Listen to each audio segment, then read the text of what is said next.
Além do ICMS, a outra parte que nós estamos fazendo, também na parte tributária, é a questão do PIS/COFINS. Ali a simplificação é extraordinária. O Brasil é um dos pouquíssimos países do mundo que tem um imposto sobre valor agregado, no qual se discute se os créditos são apenas de insumos que estão incorporados no produto ou não. Nós queremos mudar isso, nós queremos fazer o chamado crédito financeiro. Isso já vem sendo discutido há algum tempo, não é monopólio desse governo, mas é absolutamente urgente se fazer isso. Temos um projeto, queremos mandar até o final de setembro para o Congresso, para poder ser discutido e, se possível, votado ainda esse ano, para já começar a valer o ano que vem, para a gente começar essa transição, para a gente entrar no caminho do crescimento. Mas a gente vai fazer isso com cuidado.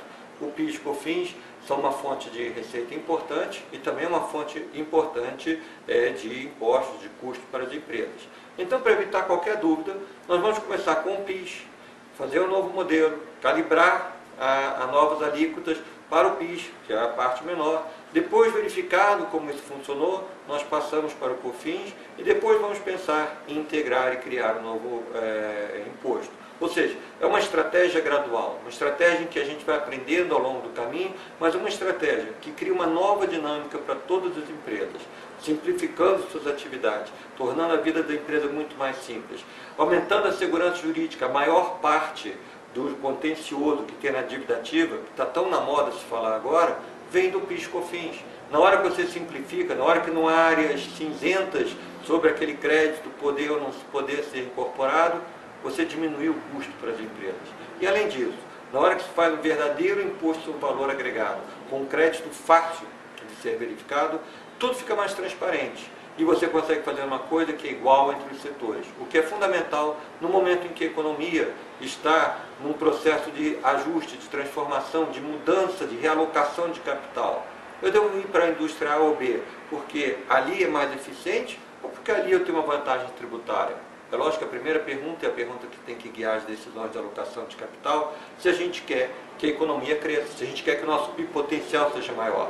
Por isso é tão urgente discutir o assunto do PIS/COFINS agora, porque é isto que vai nos botar no caminho do crescimento. É tratar com as condições de fundo, os problemas realmente que estavam ali esquecidos, postos em segundo plano. É assim que a gente tem uma estratégia de crescimento. Não pensando que a gente vai ter dinheiro para gastar em novos programas, quando a gente sabe perfeitamente que o nosso colchão fiscal acabou.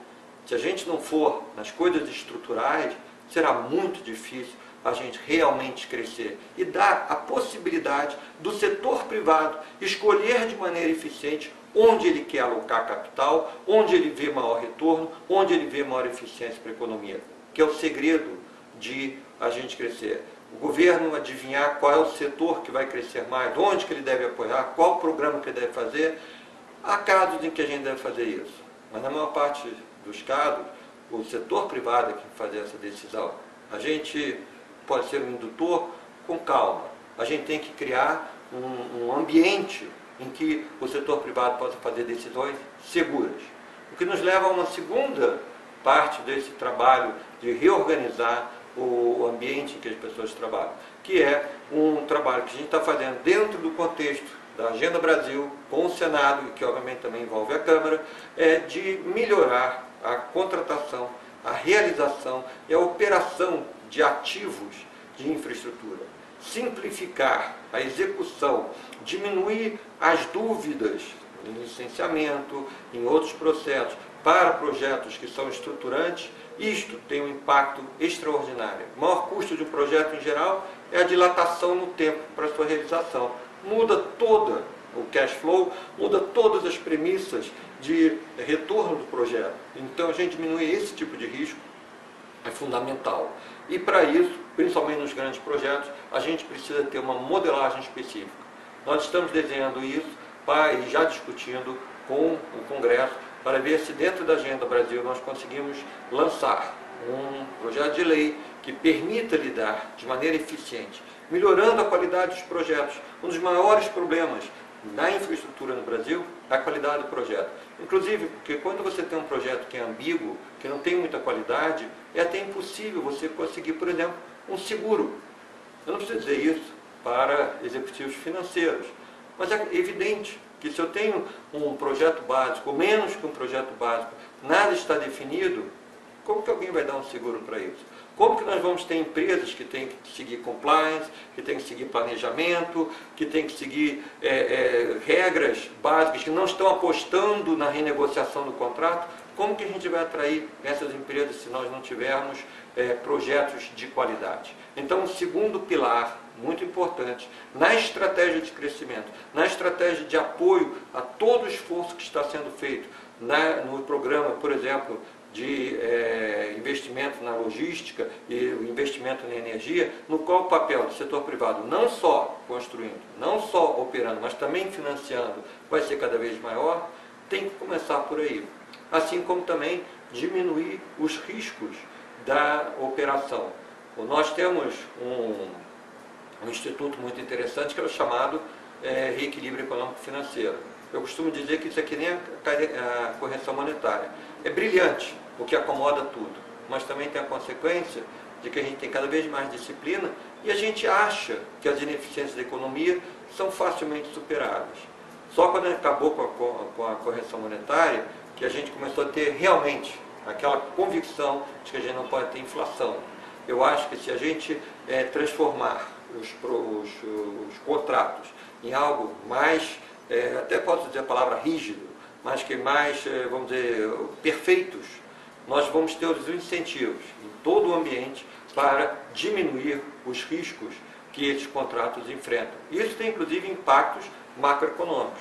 Esta é a estratégia para a gente crescer. Esta é a estratégia para a gente mudar de patamar. Eu acho que o Brasil, com tudo que aconteceu, com o aumento da classe média, com a diversificação que a gente tem, a sofisticação, setores de ponta, a gente também tem que ter uma certa infraestrutura institucional de países mais desenvolvidos.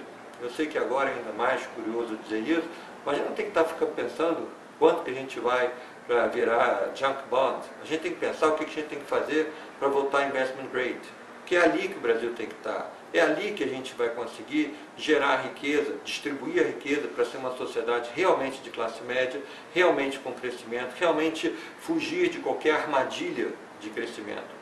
Essa é a nossa estratégia. Lógico que há uma série de ações pontuais que podem ser feitas, há questões específicas de alguns setores, hoje pode ser o aço, amanhã pode ser outro setor, mas como estratégia, o que a gente tem que fazer é melhorar o ambiente, continuar criando regras estáveis para as pessoas poderem fazer suas decisões com mais segurança, com mais previsibilidade.